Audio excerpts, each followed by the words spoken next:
stops us in our tracks.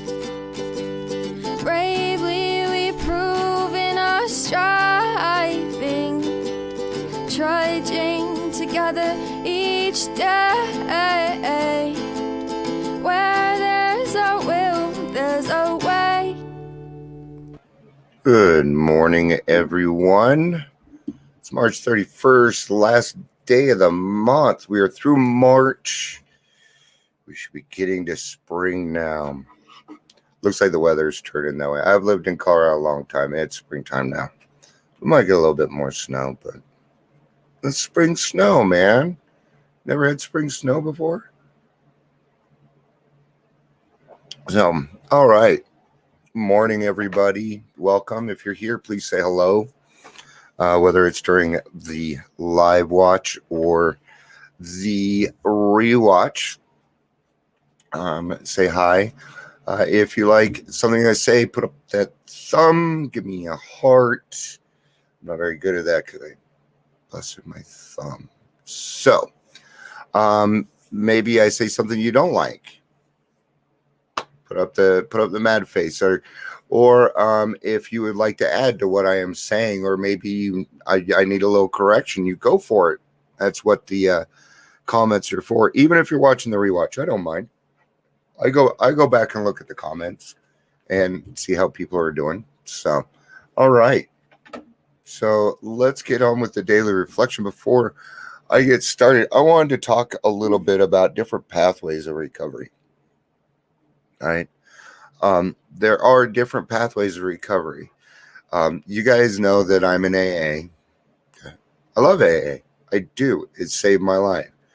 AA isn't necessarily the only way to get sober, and that's okay. There's several different ways. All right, to get and stay sober, to get into recovery. Okay, not just sobriety, not just getting rid of the drugs and the alcohol or whatever it is that we're utilizing, but to move on to recovery, to start to work on our attitudes. If you're a guy, there's a great chance you have an anger problem. I don't know that I've ever met a man without an anger problem, actually, and good reasons too. There are reasons that we have anger problems. We were taught to be that way. So anyway, my point on that, good to see you, Gary. Good morning. My point on it is this, okay? Don't put down AA to make something else look better.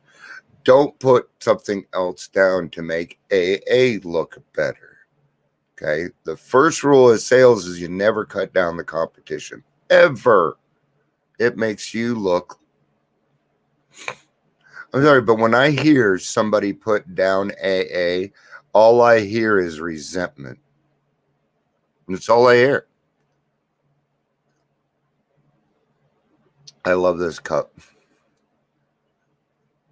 I haven't drank enough for the joke to happen yet, though.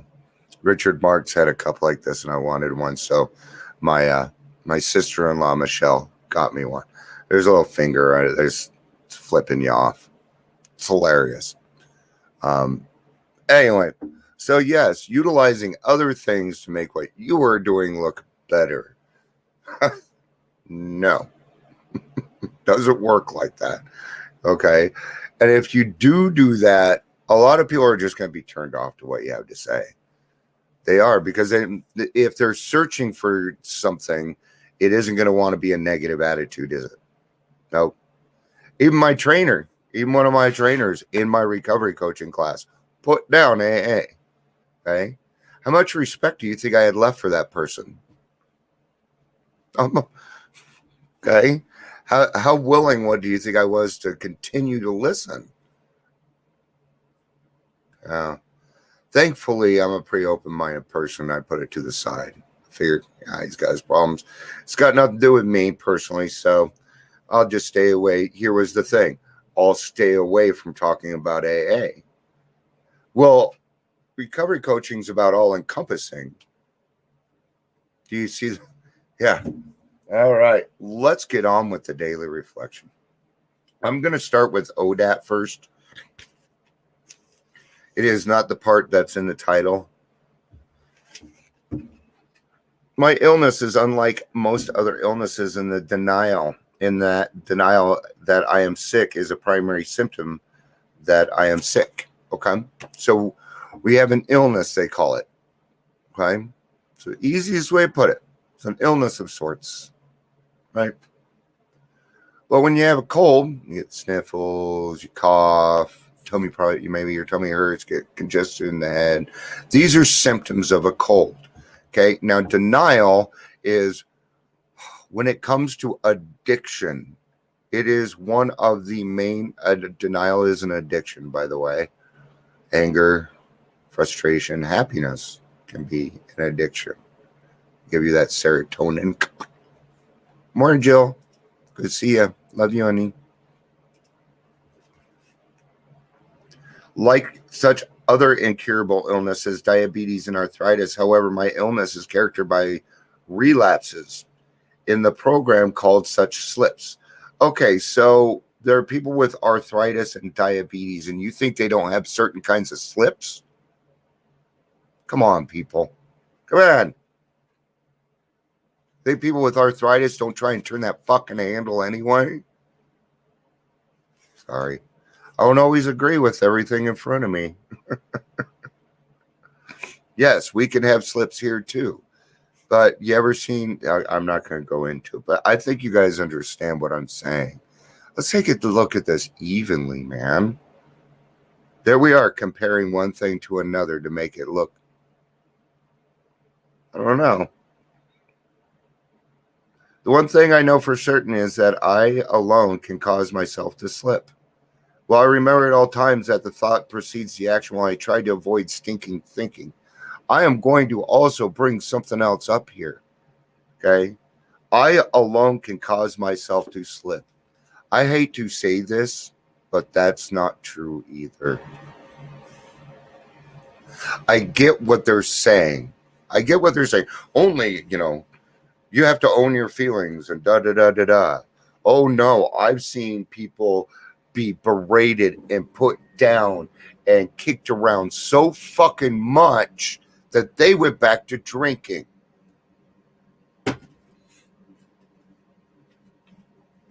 That was not a good reading for Hazelden. You guys, this is my opinion only. Okay, you take it how you need to, and you take what you need for your program, man. Okay, and if I'm off on it and you feel a different way, you go for it. You go for it, man. I don't run your sobriety. That's all yours, man. Go fucking enjoy it. No one denied me love. On the AA calendar, it was year 2.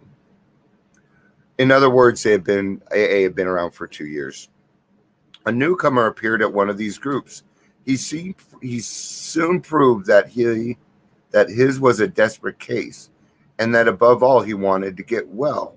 He said, "Since I am the victim of another addiction, even worse stigmatized than alcoholism, you may not want me among you." Ooh, something with bigger stigma. Let's find out what it was, man, because I'm curious. All right. See, we can.